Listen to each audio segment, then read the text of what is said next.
Good morning to all. Today we are discussing about economics chapter 4 consumption and investment function பார்த்துட்டு இருக்கோம். அதில் determination of consumption function அப்படின்னு சொல்லுவாங்க. நுகர்வு சார்பை தீர்மானிக்கக்கூடிய காரணிகள் என்னென்ன இருக்குது, அதில் சப்ஜெக்டிவ் ஃபேக்டர் அப்ஜெக்டிவ் ஃபேக்டர்ஸ்ன்னு பார்த்துட்ருக்கோம். இன்றைக்கி இன்றைக்கி என்ன பார்க்க போகிறோம் அப்படின்னு கேட்டிங்கன்னா அப்ஜெக்டிவ் ஃபேக்டர்ஸ் அப்படின்னு சொல்லுவாங்க. What you mean by objective factors, அதாவது புறவய காரணிகள்னு சொல்லுவாங்க. Objective factor are the external ஃபேக்டர்னு சொல்லுவோம். எக்ஸ்டர்னல் மீன்ஸ் பார்த்திங்கன்னா புறவய காரணிகள் உண்மையாக மெஷர் பண்ணக்கூடியது அப்படின்னு சொல்கிறோம். Next which are real and measurable. இந்த ஃபேக்டரை பொறுத்த வரைக்கும் நம்ம என்ன பண்ண முடியும், உண்மையை அளக்க முடியும், மெஷர் பண்ண முடியும். சரியா? Those factors can be easily changed in the long run. அப்போ மற்ற ஃபேக்டர்ஸ்லாம் என்ன ஆகும், இந்த காரணி இந்த ஃபேக்டர்ஸை பொறுத்த வரைக்கும் ஈஸியாக கேன் பி சேஞ்ச். அப்போ என்ன ஆகும், இந்த டைமில் லாங் ரனில் நீண்ட காலத்தில் என்ன ஆகும், சேஞ்ச் ஆகக்கூடியதாக இருக்கும் இங்கே. சரியா? இந்த ஃபேக்டர் சேஞ்ச் ஆகும்னு சொல்கிறாங்க. Major objective factor influencing consumption function are. அப்போ என்னென்ன ஃபேக்டர்ஸ் டெட்டர்மைன் பண்ணுது அப்படின்னு சொல்லி நம்ம பார்க்க போகிறோம். First one, income distribution. நுகர்வு சார்பு தீர்மானிக்கக்கூடிய காரணிகள் இன்கம் டிஸ்ட்ரிபியூஷன். அதாவது if there is large disparity between rich and poor. இங்கே நிறைய டிஸ்பேரிட்டிஸ் இருக்குது. டிஸ்பேரிட்டிஸ் மீன்ஸ் பார்த்திங்கன்னா லார்ஜ் அப்படின்னு டிஸ்பேரிட்டி அதிக அளவில் இருக்குது. அப்போ எங்கே என்ன இருக்குது, ரிச் அண்டு புவர் இந்த டிஸ்பேரிட்டிஸ் இருக்குது. அவங்களுக்குள்ள வேறுபாடுகள் இருக்குது, நிறைய இருக்குது. அப்போ ரிச் அண்டு புவர்னு சொல்லுவாங்க. ஏழை மக்கள் இருக்காங்க, இப்போ ரிச் பீப்புள் இருக்காங்க.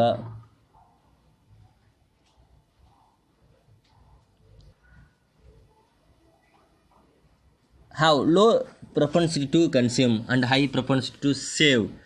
இப்போ பாருங்கள், இந்த இடத்துல என்ன சொல்கிறாங்க, low propensity to consume. Low means பார்த்திங்கன்னா அவங்களோட ப்ரொபன்சிட்டி எவ்வளோ இருக்கும் ரிச் பீப்புளை பொறுத்த வரைக்கும்.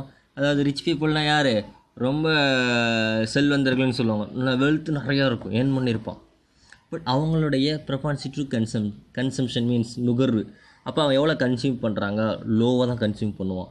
அவன் என்ன பண்ணுவான், வரக்கூடிய இன்கம்மை அதிகமாக ஏர்ன் பண்ணணும், பட் எக்ஸ்பென்ஸ் பண்ணுறப்ப கம்மியாக எக்ஸ்பென்ஸ் பண்ணணும். அவங்க எக்ஸ்பெண்டிச்சரை பொறுத்த வரைக்கும் லோவாக இருக்கும், செலவு பொறுத்த வரைக்கும் அவங்களுடைய கன்சம்ஷன் லோவாக இருக்கும். நான் எனக்கு தேவையான ப்ராடக்ட் என்னோடய டிமாண்ட் கம்மியாக இருக்கும். அப்போ என்னுடைய ஃபுல் அண்ட் ஃபுல் என்னுடைய கான்ஸ்டன்ட் எதில் இருக்கும், சேவிங்ஸில். அதனால தான் இது ப்ரொபோசிட்டி சேவ் பொறுத்துட்டு ஹையாக இருக்கும் அந்த இடத்துல. ஓகேவா? The community with more equal distribution of income tends to have high propensity to consume. இங்கே the community with the more equal distribution of income என்ன பண்ணுறோம், ஈக்குவலாக டிஸ்ட்ரிபியூட் பண்ணணும். அப்போ have high propensity to consume. The view has been corporated by VKRV Rao அப்படிங்கிறவர் என்ன பண்ணுறாருன்னா இந்த கருத்து சொல்லியிருக்காரு. வருமானம் அதாவது சரி என்ன பண்ண இன்கம் ஈக்குவலாக டிஸ்ட்ரிபியூட் பண்ணி கொடுக்கணும் அப்படின்னு சொல்கிறாரு. சரியா? அடுத்து நெக்ஸ்ட் ஒன், ப்ரைஸ் லெவல் பாருங்கள். Price level play an important role in determine the consumption function. Consumption function determines பண்ணுது அப்படின்னா அந்த இடத்துல என்ன பண்ணுது, அங்கே இதோடைய ரோல் அதிகமாக இருக்கும். அப்போ இதோடைய ரோல் ப்ரைஸோட ரோல். அப்போ ப்ரைஸ் தான் கன்சம்ஷன் ஃபங்க்ஷன் டெட்டர்மினேஷன் பண்ணக்கூடிய ஒரு ஃபேக்டராக இருக்குது, இங்கே ஒரு காரணியாக இருக்குது. அப்போ வென் த ப்ரைஸ் ஃபால், இப்போ ப்ரைஸ் ஃபால் ஆகுது அப்படின்னா ரியல் இன்கம் கோஸ் அப். உண்மையான வருமானம் அங்கே இன்க்ரீஸ் ஆகுது, ரைஸ் ஆகுது அப்படின்னு சொல்கிறோம். People will consume more and propensity to save of the society increases. அப்போ அவங்க சொசைட்டியில் இருக்கக்கூடியவங்க என்ன பண்ணுறாங்க, கன்சம்ஷன் அதிக கன்சம்ஷன் இருக்கும். அப்போ சேவிங்ஸும் இன்க்ரீஸ் ஆகும் அந்த இடத்துல. சரிங்களா?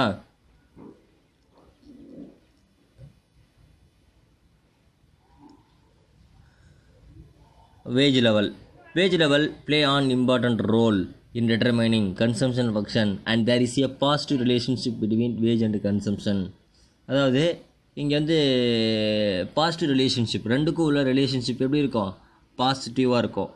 அதாவது டைரக்ட் ரிலேஷன்ஷிப் நம்ம சொல்லலாம். எதுக்கு, வேஜஸுக்கும் அப்போ அதை கன்சம்ஷனுக்கும். சரியா?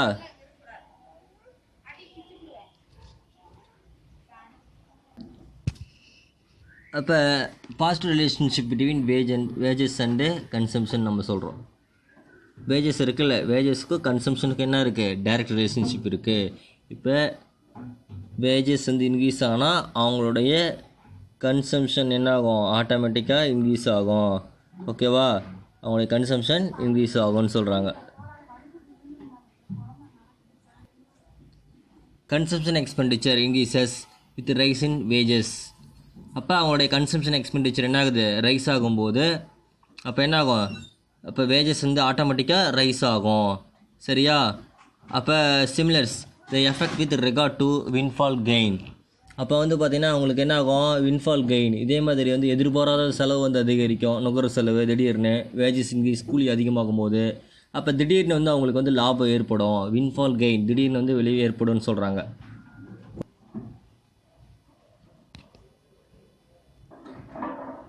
Interest rate of interest play an important role in determining the consumption function. Higher rate of interest will encourage people to save more money and reduce consumption. இப்போ இன்ட்ரெஸ்ட் ரேட் வந்து increase பண்ணுறாங்க அப்படின்னா ஆட்டோமேட்டிக் என்ன ஆகும், பேங்கில் எல்லாருமே போய் deposit பண்ணிடுவோம். காரணம் என்ன, பேங்க்கார் வந்து என்ன பண்ணுறாங்கன்னா ஒவ்வொரு பேங்க்லேயும் அவன் இன்ட்ரெஸ்ட் ரேட்டை வந்து இன்க்ரீஸ் பண்ணுறாங்க, ஹையாக இருக்குது. அப்போ வட்டி விதம் அதிகமாக இருந்துச்சு அப்படின்னா யாரும் வந்து பேங்க்கில் வந்து லோன் வாங்க மாட்டாங்க. அப்போ நம்ம கிட்ட இருக்கக்கூடிய அமௌண்ட்டை வந்து நம்ம என்ன பண்ணுறோம், ஸ்பெண்ட் பண்ணுறோம், பேங்க்கில் போய் டெபாசிட் பண்ணிடுறோம். எதுக்காக, பேங்க்கில் டெபாசிட் பண்ணுறதுனால நமக்கு வந்து நல்ல லாபம் கிடைக்கும், ப்ராஃபிட் கிடைக்கும். டெபாசிட் அதிகமாக என்ன பண்ண போடுவாங்க. அப்போ பீப்புள்கிட்ட என்ன ஆகும், பீப்புளை வந்து என்கரேஜ் பண்ணுற மாதிரி இருக்கும். அப்போ சேவ் மோர் மணி, பணத்தை எல்லாருமே இப்போ என்ன பண்ணுவாங்க, சேவ் பண்ண ஆரம்பிச்சிருவாங்க, யாரும் எக்ஸ்பெண்டிச்சர் பண்ண மாட்டாங்க. And reduce consumption. அப்போ அந்த இடத்துல என்ன ஆகும், கன்சம்ஷன் லெவல் வந்து ஆட்டோமேட்டிக்காக ரெடியூஸ் ஆகும், குறைச்சி போயிடும், வாய்ப்புகள் வந்து அதிகமாக இருக்குது அந்த இடத்துல. Fiscal policy when the government அதாவது நிதி கொள்கை, when the government reduce the tax the disposable income rise and the propensity to consume of community.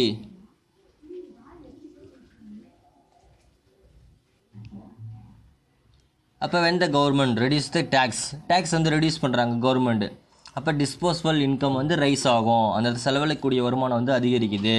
அப்போ and the propensity consume of community increases. அப்போ என்ன ஆகும் அந்த இடத்துல, அதாவது நுகர்வு வந்து என்ன அதிகரிக்குது, அவங்களுக்கு வந்து இன்ட்ரெஸ்ட் வந்து கன்சம்ஷனில் வந்து அதிகமாக இன்ட்ரெஸ்ட் இருக்கும் அதில். அப்போ the progressive tax system increases the propensity consume of the people by altering the income distribution of favour of poor.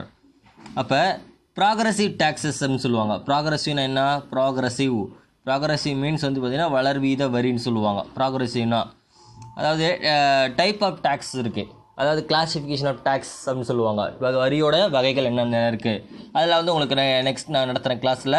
இன்றைக்கி வந்து இன்றைக்கி என்ன பார்த்துட்ருக்கோம், அதாவது ஃபிஸ்கல் பாலிசி பார்க்குறோம். அதில் பாருங்கள், ப்ராக்ரெசிவ் டேக்ஸ்னால் என்னன்னு கேட்டிங்கன்னா, ப்ராக்ரெசிவ் மீன்ஸ் அதாவது வளர்வீத வரி. என்ன சொல்லுவாங்க, அதாவது இன்கம் இன்க்ரீஸ் ஆகும்போது அதாவது ஆட்டோமேட்டிக் என்ன ஆகும், டேக்ஸ் வந்து இன்க்ரீஸ் ஆகும். டேக்ஸ் ரேட் ஆஃப் டேக்ஸ் அதாவது வரியோட விகிதம் வந்து அதிகரிக்கும், வரி அதிகரிக்கும்னு சொல்லுவாங்க. சரியா, அப்போ டேக்ஸ் வந்து கம்மியாக இருந்துச்சு அப்படின்னா அவங்களோட என்ன ஆகும், வருமானம் கம்மியாக இருக்குது, இன்கம் வந்து லோவாக இருக்குன்னு அர்த்தம். ஓகேவா, அப்போ இங்கே வந்து ப்ராக்ரெசிவ் டேக்ஸ் சிஸ்டம் வந்து இருக்குது. அப்போ இன்க்ரீஸ் ஆகிறதுனால இங்கே பீப்புள் வந்து என்ன பண்ணுறாங்க, வந்து ஆல்டரிங் த இன்கம் டிஸ்ட்ரிபியூஷன், வருமானம் வந்து பகிர் வந்து ஆல்டர் பண்ணாங்க. சரியா, சாதகமாக வந்து ஏற்படுத்துகிறாங்க யாருக்கு, புவர் பீப்புளுக்கு. அப்போ இதனால் கன்சம்ஷன் ஃபங்க்ஷன் வந்து என்ன, இன்கம் டிஸ்ட்ரிபியூஷன் வந்து சேஞ்ச் ஆகும் அந்த இடத்துல. சரியா, அப்போ கன்சம்ஷன் ஃபங்க்ஷன் கன்சம்ஷனோட சேஞ்ச் ஆகிறதுக்கு வாய்ப்புகள் இருக்குது அப்படின்னு சொல்கிறாங்க. சரி, நெக்ஸ்ட்டு பாருங்கள், அடுத்தது கன்சியூமர் கிரெடிட் பார்த்துட்ருக்கோம். அதாவது கன்சியூமர் கிரெடிட்டாக நுகர்வோர் கடன், the availability of consumer credit at easy instalments. அதாவது இன்ஸ்டால்மெண்ட்டில் வந்து என்ன பண்ணுறாங்கன்னா அமௌண்ட் கொடுக்குறாங்க, ஈஸியாக கிடச்சி சுலபத்தவணை கிடச்சிட்ருக்கு அப்படின்னா அவங்களுக்கு வந்து என்ன பண்ணுறாங்கன்னா ஹவுஸ் ஹோல்டு பொறுத்த வரைக்கும் பை கன்சியூமர் அவங்களை என்கரேஜ் பண்ணுற மாதிரி ஆயிரும், ஊக்கப்படுத்துகிறோம். அப்போ பை கன்சியூமர் டியூரபிள் குட்ஸ் வந்து எப்படின்னு கேட்டிங்கன்னா கொஞ்ச நாளைக்கு இருக்கக்கூடிய பொருட்கள். அது என்ன ஆகுன்னு கேட்டிங்கன்னா ஆட்டோமொபைலாக இருக்க, fridge, computer, this purchase of consumption. அப்போ அதை என்ன பண்ணுறாங்க, பர்ச்சேஸ் பண்ண ஆரம்பிக்கிறாங்க அதில். சரியா, அப்போ கன்சம்ஷன் நடந்துகிட்ருக்கு அந்த இடத்துல அப்படின்னு சொல்கிறான்.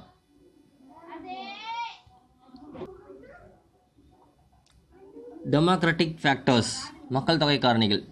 Ceteris paribus, the size of family, the greater is the consumption. Besides size of family, stage in family life cycle, places of residence and occupation affect the consumption function. Families with children of college education stage spend more than those of primary education, and urban families spend more than rural families. இப்போ என்ன பண்ணுறாங்கன்னா, மற்றவை மாறாமல் இருக்கும்போது, அதாவது இதுக்கு எடுத்து பயன்படுத்துகிறாங்க. மற்றவை மாறாமல் இருக்கும்போது அப்படின்னா இது லா ஆஃப் டிமாண்ட்னு அர்த்தம், தேவை விதி. அதாவது மற்றவை மாறாமல் இருக்கணும் அப்படின்னு கேட்டிங்கன்னா, கன்சியூமருடைய இன்கம்லேயும் அவங்களுடைய டேஸ்ட் அண்ட் ப்ரிஃபரன்ஸ் வந்து சேஞ்ச் ஆகாமல் இருக்கணும். அப்போ இங்கே என்ன பண்ணுறாங்கன்னா, இங்கே வந்து ஃபேமிலியோட அளவு அதிகமாக இருக்கும், குடும்ப அளவு, குடும்ப வாழ்க்கை முறை, அப்போ அவங்களோட size of family, stage family எப்படி இருக்குது, இருப்பிடம், அவங்க சைக்கிள், பிளேஸ் ஆஃப் ரெசிடென்ஸ், தங்கக்கூடிய இடம், சரியா, அண்ட் ஆக்குபேஷன் அஃபெக்ட், இது எல்லாமே இதான் வந்து என்ன பண்ணுறேன்னு கேட்டிங்கன்னா பாருங்கள் இருக்குது. அப்போ இங்கே இருக்கும் போது அப்போ ஃபேமிலிஸ் பொறுத்த வரைக்கும் with children of college education stage spend more than those of primary education and urban families spend more the rural families. கிராமப்புறத்தில் செலவு பண்ணுறத விட நகர்ப்புறங்களில் இருக்கக்கூடியவங்க என்ன பண்ணுறாங்கன்னா அதிகமாக செலவு பண்ணுறாங்க இங்கே எஜுகேஷனுக்காக எல்லாத்துக்குமே, சரியா, அதை வந்து சொல்கிறாங்க. Next டியூசன்பெரி hypothesis. டியூசன்பெரி அப்படிங்கிறவர் என்ன சொல்கிறாருன்னா, அவருடைய அனுமானம் வந்து எந்த அளவுக்கு இருக்குது. டியூசன்பெரி ஹேஸ் மேட் டு அப்சர்வேஷன் ரெண்டு விதமான உற்றுநோக்கல் வந்து கொடுத்துருக்காரு. அப்சர்வேஷன் ரெகார்டிங் த ஃபேக்டர் அஃபெக்டிங் கன்சம்ஷன். அப்போ கன்சம்ஷன் வந்து எந்த அளவுக்கு அஃபெக்ட் பண்ணுது, அந்த காரணிகள் அஃபெக்ட் பண்ணக்கூடிய ஃபேக்டர் என்னென்ன இருக்குது அப்படின்னு சொல்லி சொல்கிறாரு. The consumption expenditure depends not only on his current income but also past income and the standard of living. நுகர்வு செலவு பொறுத்த வரைக்கும் தற்போதைய வருமானத்தை மட்டும் சார்ந்து இல்லாமல் முந்தைய வருமானத்தையும் வாழ்க்கை தரத்தை சார்ந்து இருக்குது, டிபெண்ட் பண்ணியிருக்கோம். அவங்க என்ன சொல்கிறாங்க பாருங்கள். ஃபஸ்ட் என்ன சொல்கிறாரு, அதாவது நாட் ஒன்லி இஸ் கரண்ட் இன்கம்மை மட்டும் நம்ம டிபெண்ட் பண்ணிடல, அப்போ பட் ஆல்சோ பாஸ்ட் இன்கம், முந்தைய வருமானத்தையும் அண்ட் ஸ்டாண்டர்ட் ஆஃப் லிவிங்கையும் வந்து நம்ம டிபெண்ட் பண்ணியிருக்கோம், சரியா. As the individuals are accustomed to a particular standard of living, they continue to spend the same amount on consumption even though the current income is reduced. அவர் என்ன சொல்கிறாருன்னா, குறிப்பிட்ட தனி நபர்களை பொறுத்த வரைக்கும், அதாவது இண்டிவிஜுவல் ஃபேமிலிஸ் இருப்பாங்க, அப்போ என்ன பண்ணுறாங்க, அவங்க வந்து குறிப்பிட்ட வாழ்க்கை தரத்தோடு வாழ்ந்துருக்கிறதுனால, பழக்கப்பட்டிருக்கிறதுனால தற்போதைய வருமானம், இப்போ வரக்கூடிய வருமானம் லெஸ் ஆனாலுமே, சரியா, அவங்களுடைய கன்சம்ஷன் லெவலை பொறுத்த வரைக்கும் சேஞ்ச் ஆகாது. Spend the same amount of consumption even though the current income is reduced, சரியா. சரி, அடுத்தது consumption is influenced by demonstration effect. வெளிக்காட்டும் விளைவின் காரணமாக நுகர்வு வந்து தீர்மானிக்கப்படுது அப்படின்னு சொல்கிறாங்க. டெமான்ஸ்ட்ரேஷன் எஃபெக்ட்னு சொல்லுவாங்க. அப்போ the consumption standard of low income group are influenced by the consumption standards of high income group. அப்போ கன்சம்ஷன் பண்ணுறாங்க அப்படின்னா அவங்க வந்து ரெண்டு விதமான வருமானம் உடையவங்களாக இருக்காங்க. ஒன்று லோ இன்கம் குரூப், இன்னொன்று வந்து ஹை இன்கம் குரூப் நம்ம சொல்லுவோம். In other words, the poor people want to imitate the consumption pattern of rich. This result in spending beyond their income level. இப்போ ஒரு சிலர் இருக்காங்கன்னு வச்சுக்கோங்களேன், மற்ற வகையில் பார்க்கும்போது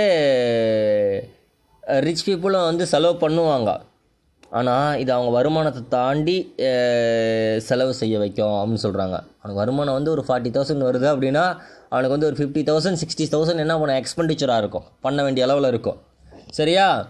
அப்போ வரக்கூடிய வருமானத்தோட இன்கம்மை விட அவனோட எக்ஸ்பெண்டிச்சர் அதிகமாக இருக்கும் அந்த இடத்துல, ஓகேவா, அதை தான் சொல்கிறாங்க. அடுத்தது வின்ஃபால் கெயின் ஆர் லாஸஸ்.